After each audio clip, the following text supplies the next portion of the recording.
Hey guys, welcome back to my YouTube channel. Railway ಇಲಾಖೆಯಲ್ಲಿ ಭರ್ಜರಿ ನೇಮಕಾತಿ ನಡೀತಾ ಇದೆ. ಸೊ ಒಟ್ಟಾರೆ 32,428 ಹುದ್ದೆಗಳಿಗೆ ಕಾಲ್ ಫಾರ್ ಮಾಡಿದ್ದಾರೆ.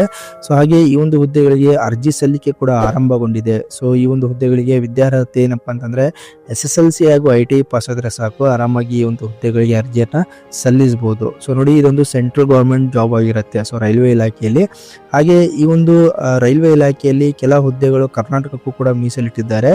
ಸೊ ಅದು ಕೂಡ ಈ ಒಂದು ವಿಡಿಯೋದಲ್ಲಿ ತಿಳಿದುಕೊಳ್ಳೋಣ, ಎಷ್ಟು ಹುದ್ದೆಗಳನ್ನು ಮೀಸಲಿಟ್ಟಿದ್ದಾರೆ ಅಂತ ಹೇಳ್ಬಿಟ್ಟು. ಸೊ ಹಾಗೆ ಈ ಒಂದು ಹುದ್ದೆಗಳಿಗೆ ಅರ್ಜಿ ಸಲ್ಲಿಕೆ ಪ್ರಾರಂಭಿಕ ದಿನಾಂಕ ಯಾವಾಗ, ಕೊನೆ ದಿನಾಂಕ ಯಾವಾಗ, ಯಾವ್ಯಾವ ಒಂದು ಪೋಸ್ಟ್ಗಳಿಗೆ ಇಲ್ಲಿ ಕಾಲ್ ಫಾರ್ ಮಾಡಿದ್ದಾರೆ, ಎಲ್ಲ ಮಾಹಿತಿಯನ್ನು ವಿವರವಾಗಿ ಈ ಒಂದು ವಿಡಿಯೋದಲ್ಲಿ ತಿಳಿದುಕೊಳ್ಳೋಣ. ಹಾಗೆ ಹೇಗೆ ಅಪ್ಲೈ ಮಾಡಬೇಕು ಅದು ಕೂಡ ಈ ಒಂದು ವಿಡಿಯೋದಲ್ಲಿ ತಿಳಿದುಕೊಳ್ಳೋಣ. ಬಿಫೋರ್ ದಟ್, ಯಾರೆಲ್ಲ ಏನು ಚಾನಲ್ನ ಸಬ್ಸ್ಕ್ರೈಬ್ ಮಾಡಿಲ್ಲ ದಯವಿಟ್ಟು ಚಾನಲ್ನ ಸಬ್ಸ್ಕ್ರೈಬ್ ಮಾಡ್ಕೊಳ್ಳಿ, ಲೈಕ್ ಮಾಡಿ, ಶೇರ್ ಮಾಡಿ, ಹಾಗೆ ಬೆಲ್ಲೈಕನ್ ಕೂಡ ಪ್ರೆಸ್ ಮಾಡ್ಕೊಳ್ಳಿ. ಸೊ ಇದರಿಂದ ಲೇಟೆಸ್ಟ್ ಜಾಬ್ ಅಪ್ಡೇಟ್ಸ್ಗಳು ಏನೇ ಇದ್ರೂ ಅದು ನಿಮಗೆ ಬೇಗ ರೀಚ್ ಆಗುತ್ತೆ. ಸೊ ಹಾಗೆ ನಮ್ಮ ಟೆಲಿಗ್ರಾಮ್ ಚಾನಲ್ ಕೂಡ ಇದೆ, ಅದರಲ್ಲೂ ಕೂಡ ಲೇಟೆಸ್ಟ್ ಅಪ್ಡೇಟ್ಸ್ಗಳು ನಿಮಗೆ ಸಿಗ್ತಾ ಇರ್ತವೆ. ಅದರ ಲಿಂಕನ್ನು ಡಿಸ್ಕ್ರಿಪ್ಷನಲ್ಲಿ ಕೊಟ್ಟಿದ್ದೀನಿ. ಸೊ ಲಿಂಕ್ ಮೂಲಕ ಅಲ್ಲೂ ಕೂಡ ನೀವು ಜಾಯ್ನ್ ಆಗ್ಬೋದು. ಅದು ನಮ್ಮ ಅಫಿಷಿಯಲ್ ಟೆಲಿಗ್ರಾಮ್ ಚಾನಲ್ ಆಗಿರುತ್ತೆ. ಓಕೆ, ಸೊ ಹಾಗಾದರೆ ಬನ್ನಿ friends, without wasting much time let's get start this video. So ನೋಡಿ ಫ್ರೆಂಡ್ಸ್, ರೈಲ್ವೆ ಇಲಾಖೆಯಲ್ಲಿ 32,428 ಹುದ್ದೆಗಳಿಗೆ ಅರ್ಜಿ ಸಲ್ಲಿಕೆ ಆರಂಭ. ಸೊ ಆಲ್ರೆಡಿ ಅರ್ಜಿ ಸಲ್ಲಿಕೆ ಕೂಡ ಆರಂಭಗೊಂಡಿದೆ. ಸೊ SSLC ವಿದ್ಯಾರ್ಥಿಗಳವರಿಗೆ ರೈಲ್ವೆಯಲ್ಲಿ ಅಪೂರ್ವ ಅವಕಾಶ.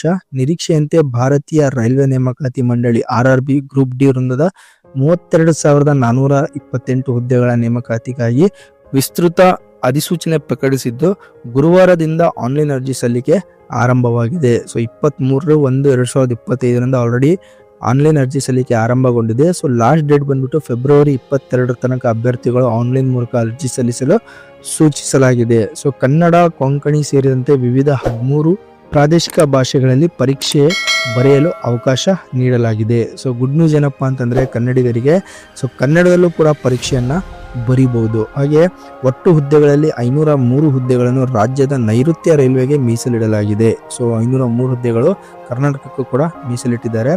ಇದರಲ್ಲಿ ಯಾವ್ಯಾವ ಹುದ್ದೆಗಳಿದೆಪ್ಪ ಅಂದರೆ ವರ್ಕ್ಶಾಪ್ ಇದೆ, bridge, carriage, loco shed operation, TL and AC, machine, TRD ವಿಭಾಗಗಳಲ್ಲಿ ಅಸಿಸ್ಟೆಂಟ್ ಹುದ್ದೆಗಳ ನೇಮಕಾತಿ ನಡೆಯಲಿದೆ. ಹಾಗೆಯೇ ಪಾಯಿಂಟ್ಸ್ ಮನ್ ಮತ್ತು ಟ್ರ್ಯಾಕ್ ಮೇಂಟೈನರ್ ಹುದ್ದೆಗಳು ಖಾಲಿ ಇವೆ ಎಂದು RRB ಕೂಡ ತಿಳಿಸಿದೆ. ಈ ಹುದ್ದೆಗಳಿಗೆ ಅರ್ಜಿ ಸಲ್ಲಿಸಲು ಅಭ್ಯರ್ಥಿಗಳು SSLC ತೇರ್ಗಡೆ ಆಗಿರಬೇಕು ಅಥವಾ ಇದಕ್ಕೆ ಪೂರಕ ವಿದ್ಯಾರ್ಹತೆ ಕೂಡ ಹೊಂದಿರಬೇಕು. ITI ಇದ್ರೂ ಕೂಡ ನಡೆಯುತ್ತೆ, ITI ಪಾಸ್ ಆದ್ರು. ಓಕೆ, ಸೊ NCVT ನೀಡುವ ನ್ಯಾಷನಲ್ ಅಪ್ರೆಂಟಿಸ್ಶಿಪ್ ಟ್ರೈನಿಂಗ್ ಅಥವಾ ITI ಪೂರ್ಣಗೊಳಿಸಿದವರು ಅರ್ಜಿ ಸಲ್ಲಿಸುವ ಅವಕಾಶ ಕೂಡ ಇದೆ. ನಿಗದಿತ ವಿದ್ಯಾರ್ಥಿ ಸಂಬಂಧಿಸಿದ ಪರೀಕ್ಷೆ ಬರೆದು ಅಂತಿಮ ಫಲಿತಾಂಶಕ್ಕಾಗಿ ಕಾಯುತ್ತಿರುವ ಅಥವಾ ಅರ್ಜಿ ಸಲ್ಲಿಕೆಗೆ ನಿಗದಿಪಡಿಸಿದ ಕೊನೆಯ ದಿನಾಂಕದ ನಂತರ ಫಲಿತಾಂಶದ ನಿರೀಕ್ಷೆಯಲ್ಲಿ ಇರುವವರು ಅರ್ಜಿ ಸಲ್ಲಿಸಲು ಅವಕಾಶ ಇರುವುದಿಲ್ಲ. ಸ್ವಂತವರಿಗೆ ಅವಕಾಶ ಇರುವುದಿಲ್ಲ ಸೊ ಎಂದು ಅಧಿಸೂಚನೆಯಲ್ಲಿ ತಿಳಿಸಲಾಗಿದೆ.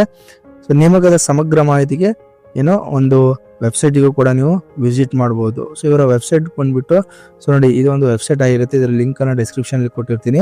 ಸೊ ನೆಕ್ಸ್ಟ್ ವಿಡಿಯೋದಲ್ಲಿ ಯಾವ ರೀತಿ ಅಪ್ಲೈ ಮಾಡಬೇಕು ಅನ್ನೋದು ಕೂಡ ತಿಳಿಸ್ಕೊಡ್ತೀನಿ ಸ್ಟೆಪ್ ಬೈ ಸ್ಟೆಪ್ಪು. ಸೊ ಯಾರೆಲ್ಲ ಅಭ್ಯರ್ಥಿಗಳು ಇಂಟ್ರೆಸ್ಟೆಡ್ ಇದ್ದೀರಾ ಈ ವಿಡಿಯೋನ ಚಾನಲ್ನ ಸಬ್ಸ್ಕ್ರೈಬ್ ಮಾಡ್ಕೊಳ್ಳಿ. ಹಾಗೆ ನೆಕ್ಸ್ಟ್ ಪಾರ್ಟ್ 2 ವಿಡಿಯೋ ಕೂಡ ಹಾಕ್ತೀನಿ. ಸೊ ಅದರಲ್ಲೂ ಕೂಡ ಹೇಗೆ ಅಪ್ಲೈ ಮಾಡಬೇಕು ಅದು ಕೂಡ ತಿಳಿಸ್ಕೊಡ್ತೀನಿ. ಸೊ ಅಭ್ಯರ್ಥಿಗಳು ಕೂಡ ನೀವು ಅಪ್ಲೈ ಮಾಡ್ಬೋದು ಆ ಒಂದು ಸ್ಟೆಪ್ಸ್ನ ಫಾಲೋ ಮಾಡಿಕೊಂಡು. ಹಾಗೆ ಈ ಒಂದು ವಿಡಿಯೋ ನಿಮ್ಮ ಫ್ರೆಂಡ್ಸ್ಗಳಿಗೂ ಶೇರ್ ಮಾಡಿ. ಸೊ ಈ ಒಂದು ವಿಡಿಯೋ ನಿಮಗೆ ಇಷ್ಟ ಆದರೆ ದಯವಿಟ್ಟು ಚಾನಲ್ ಲೈಕ್ ಮಾಡಿ, ಶೇರ್ ಮಾಡಿ, ಹಾಗೆ ಸಬ್ಸ್ಕ್ರೈಬ್ ಮಾಡೋದನ್ನು ಮಾತ್ರ ಮರಿಬೇಡಿ. Thank you.